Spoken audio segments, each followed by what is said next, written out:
Iraan kasutas oma ainsat hooba, Hormuzi väina kontroll on olnud režiimi trump. Ja nad on selle kaardi lauale pannud laastaval moel. Iraani tegu oli andestamatu. Rünnati 3 laeva, kuid see oli suur viga. USA kättemaks Hormuzi juhtunu eest oli kiire ja karm.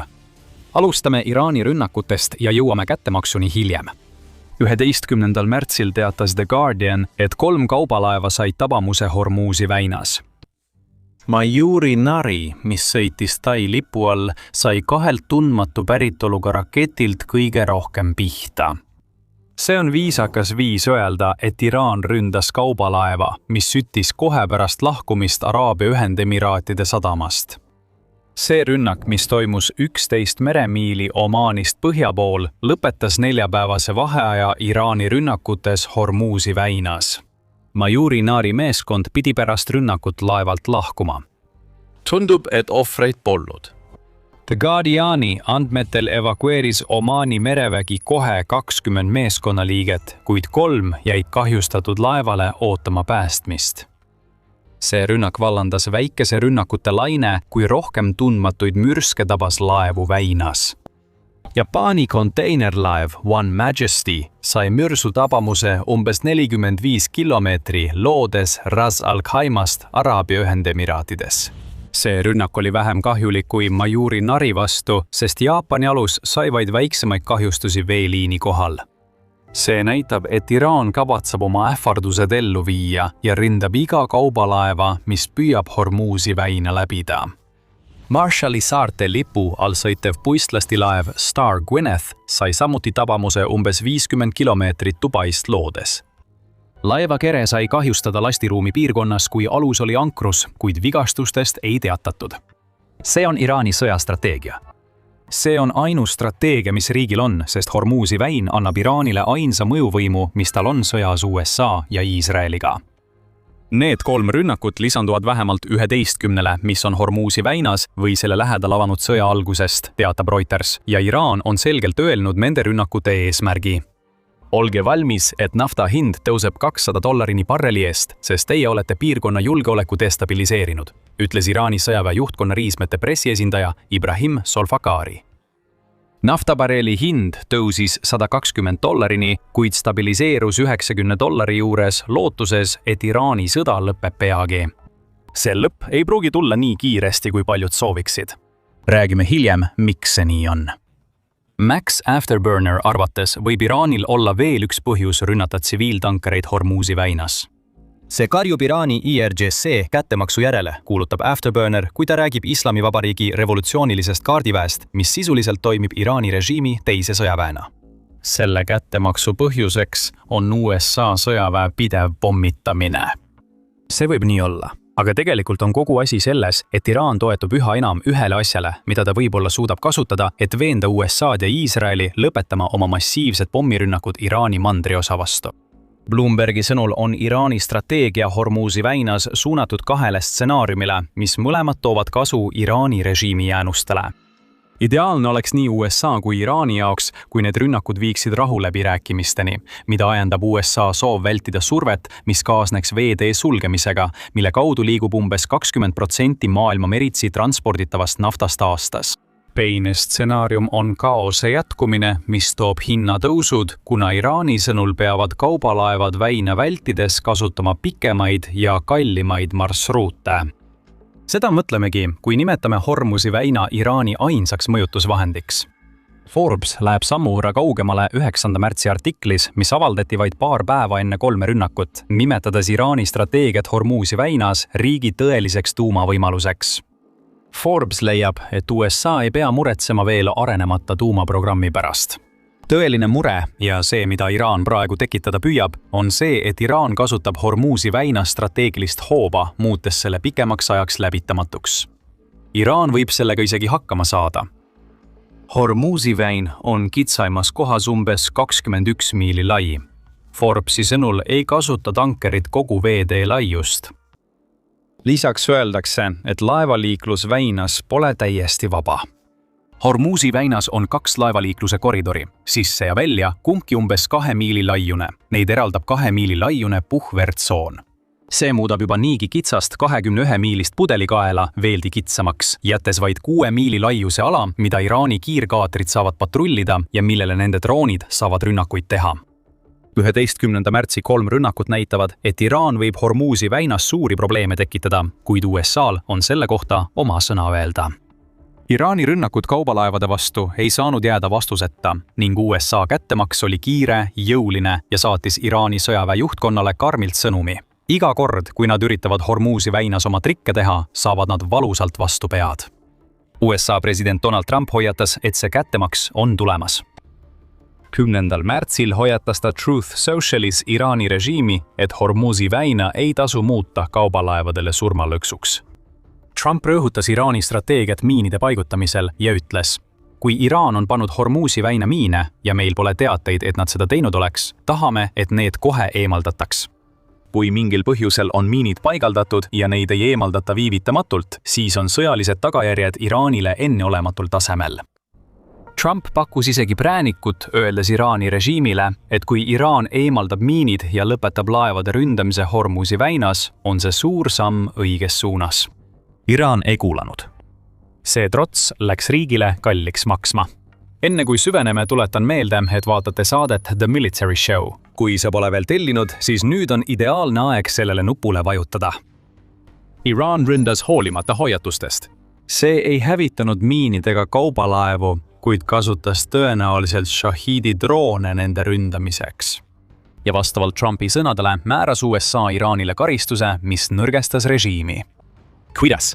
USA hävitas 16 Iraani miinipanekulaeva ja veel mitmeid sõjalaevu laastavas rünnakuseerias. USA keskväe juhatus kinnitas seda 11. märtsil. Trump teatas esimesest 10 vaid 13 minutit pärast oma 10. märtsi hoiatust Iraanile. Mul on hea meel teatada, et viimaste tundide jooksul oleme tabanud ja täielikult hävitanud 10 mittekasutuses olnud miinipanekupaati või laeva ning veelgi rohkem on tulemas, ütles Trump. Ütlesime, et kättemaks oli kohene. Oletame, et niipea kui USA sai teate esimesest 3 rünnakust, vajutati päästikule, millel sõrm juba ootas. Iraan tunneb valu, sest nende plaan miinidega Hormuzi väina kontrollida nurjus kiiresti. Trumpi mainitud mitteaktiivsed alused pidid peagi aktiivseks saama. Need on nüüd kadunud koos veel 6 pärast Trumpi teadet. Iraan eksis, kui arvas, et see oli kõige hullem. USA lõi palju tugevamalt kui lihtsalt mõne miinipanija hävitamine. Terved Iraani sõjalaevade klassid on Hormuzi väinas Iraani tegevusele vastuseks hävitatud. Seda kinnitab Afterburner, kes annab ülevaate Iraani mereväele tekitatud hävingust. Ta jagab USA keskväe juhatuse kaadreid, mis näitavad, et 10. märtsil toimusid peaaegu igal tunnil ulatuslikud USA rünnakud eri kohtades ja suundades Iraanis. Nende kättemaksurünnakute käigus hävitati ka viimased 4 Shahid Soleimani klassi korvetti Iraani laevastikus, mis tähendab kogu selle sõjalaeva klassi kadumist. USA rünnakute eesmärk on olla ettearvamatu, dünaamiline ja otsustav, mis töötab, sest Iraanil pole vastuseid. Vähemalt enamik nende sõjalaevadest ei suuda end kaitsta Ameerika Ühendriikide ülekaaluka tulejõu vastu. Kuigi Iraan on USA rünnakutest kannatanud, plaanib ta siiski kasutada võimalusi Hormuzi väinas. Jääge meiega, sest peagi avaldame need võimalused. Enne seda vaatame USA rünnakute ulatust sõja algusest. Kui USA kättemaks Iraani Hormuzi väina rünnakute eest lõppes, hakkasid numbrid laekuma. USA väidab, et alates operatsiooni Eepiline raev algusest veebruaris on rünnatud üle 5500 sihtmärgi, neist üle 60 Iraani sõjalaeva. Siin on täpsustust vaja. Kui USA ütleb, et tabas üle 5500 sihtmärgi, ei tähenda see 5500 pommi või raketi kasutamist. Laskemoona kulub eriti palju Iraani tugevdatud sihtmärkide, nagu maa-aluste punkrite hävitamiseks, sest neid tuleb mitu korda tabada. USA viib läbi palju täppislööke, millest sadu lisati pärast seda, kui Iraani režiim eiras Trumpi hoiatust Hormuzi väinas. Iraani jaoks oli juba miiniveeskajate kaotus halb. USA pidevad rünnakud näitavad Iraani režiimile, et iga drooniga kahjustatud kaubalaeva eest hävitab USA võtmetähtsusega sõlmpunktid, laevad ja muu Iraanis, mida nende raketid ja pommid tabada suudavad. Kui ütleme kõik muu, siis mõtleme seda. USA saab valida, mida rünnata, sest Iraan ei suuda seda peatada. USA peab olema ettevaatlik, sest 5500 sihtmärgi tabamine ja suur laskemoona kulu pole pikaajaliselt jätkusuutlik. Preston Stewart toob oma analüüsis esile Iraani Hormuzi väina rünnakud ja USA tohutu vastulöögi. Ta ütleb, et 5500 tabamust ehk 500 sihtmärki päevas võib pikas perspektiivis probleemiks saada. Stewart ütleb, et kaugmaarelvadega ei saa kõiki sihtmärke tabada, kui ta räägib 500 tabamusest päevas. Ta ütleb, meil oleks palju Tomahawke ja ründelennukeid. Meil oleks palju kaugmaarakette, kuid mitte piisavalt. 500 igapäevase rünnaku jaoks lähitulevikus. Tõenäoliselt liigub USA selle poole, et kasutada Iraani vastu õhurünnakutes juhitavaid pomme, mis võimaldab neil jätkata praegu Iraanis toimuvat hävitustööd nii kaua, kuni on vaja, et sundida Iraani loobuma oma mõjust Hormuzi väinas. Seda jätkusuutlikkust on vaja. Kuigi USA karistas Iraani 3 kaubalaeva juhtumi eest Hormuzi väinas, pole võitlus selle veetee pärast veel lõppenud. See väin on väga oluline, nagu mainisime Iraani strateegiast nafta hinna tõstmisel $200 barreli eest. Straussi rahvusvahelise julgeoleku ja õiguse keskuse andmetel liigub iga päev läbi selle väina umbes 17 miljonit barrelit naftat, mis on 20–30% maailma naftatarbimisest.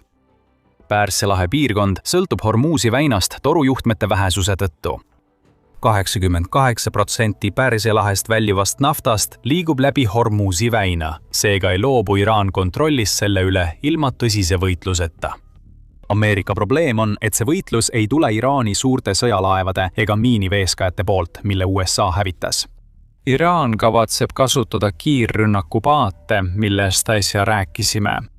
Isegi kui nende sõjalaevad upuvad ja miinipaneku strateegia kaob ajalukku, on Iraanil endiselt palju kiirrünnakupaate, mida saab kasutada sihtmärgi poole sööstmiseks, drooni või raketi laskmiseks ja siis enne, kui keegi midagi teha jõuab, kiiresti lahkumiseks. Afterburner toob selle esile, märkides, et need kiirrünnakupaadid ei pea mõnel juhul isegi mehitatud olema. Iraanil on väikesed kiired lõhkeainetega ja kaugjuhtimisega alused, mis sarnanevad Ukraina meredroonidele, mida on Mustal merel Vene sõjalaevade vastu hävitava mõjuga kasutatud. See ongi praegu USA jaoks suurim mure, kui nad liiguvad oma Hormuzi väina strateegias uude faasi pärast miinipanijate kõrvaldamist. Kiired paadid avaldavad mõju. Kuigi USA rakendas Trumpi ähvardatud vastumeetmeid, pole Hormuzi väina kaubalaevandus siiski taastunud. Sellises mahus pole, et kaubalaevade omanikud usuksid laevade ohutusse ilma rünnakohuta. 12. märtsil rünnati Marshalli saarte lipu all sõitvaid laevu Sefersi Vishnu ja Zafira Shviri, mis varasemad 3 juhtumit kahvatuks muudab. Mõlemad said tabamuse umbes kell 1:30 Iraagi ranniku lähedal tundmatute mürskude tõttu ja süttisid. Võimud päästsid 38 meeskonnaliiget, kuid 1 hukkus, teatasid Iraagi uudistekanalid. Need kiired paadid on pidev oht Hormuzi väinas. Küsimus on nüüd selles, kuidas USA suudab neid edaspidi ohjeldada. Juhitavate pommidega rünnakute jätkamine Iraani mandriosale, nagu Stewart soovitas, mängib suurt rolli. See on survemäng, kus USA suudab Iraanist rohkem survet avaldada. USA-l on kohustus tagada Hormuzi väina läbivate laevade turvalisus. Afterburner soovitab, et Iraanis mittevajalikke hävituslennukeid võiks paigutada mujale, sest kampaania on muutunud õhurünnakuteks.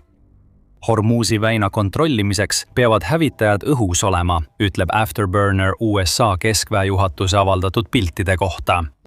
Ta ütleb, et F-22, F-18, F-35 ja F-16 hävitajaid peaks seal olema nii palju kui võimalik.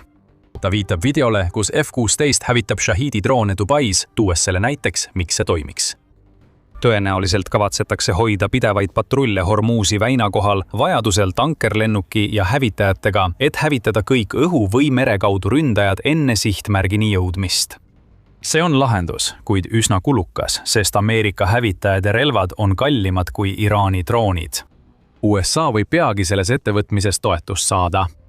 Timesi teatel plaanib Prantsusmaa saata enneolematu sõjalaevastiku Hormuzi väina Punasesse merre ja Vahemerre. President Emmanuel Macroni sõnul hõlmaks see jõud 2 helikopterikandjat, 8 fregatti ja Charles de Gaulle'i, mis on Prantsusmaa lipulaev lennukikandja. Need alused hakkavad tegutsema koos teiste liitlaste, tõenäoliselt ka USA poolt saadetud laevadega, et taas avada Hormuzi väin. Nii et võib-olla ei pea USA seda kõike üksi tegema. Kui Prantsusmaa aitab, suureneb Hormuzi väinas laevade kaitse märkimisväärselt. Saatjad saavad nüüd kaasas olla. Sõjalaevad sõidavad kaubalaevadega, kasutavad elektroonilist sõjapidamist ja relvastust Iraani kiirpaatide ning rakettide hävitamiseks. See pole küll ideaalne lahendus, kuid võtab Iraanilt enamiku viimasest hoovast USA ja muu maailma vastu. Kui Iraani eesmärk on tõsta nafta hind $200 barreli eest, siis liitlaste tulek Hormuzi väina on sellele vastus. Mida rohkem Prantsuse laevu saabub, seda rohkem saab USA jätkata Iraani režiimile surve avaldamist õhurünnakutega maismaal. See surve võib olla piisav, et põhjustada Iraani režiimi kokkuvarisemise, millel on järellainetus kogu maailmas. Vladimir Putin tunneb selle mõju ilmselt rohkem kui keegi teine väljaspool Iraani. Iraani režiimi kokkuvarisemine lõpetab Putini Lähis-Ida ambitsioonid. Vaadake videot, et teada saada, miks. Ja kui teile see video meeldis, siis kindlasti tellige The Military Show, et saada rohkem analüüse kõigest, mis toimub operatsiooni Eepiline raev ajal. Ja nagu alati, aitäh vaatamast!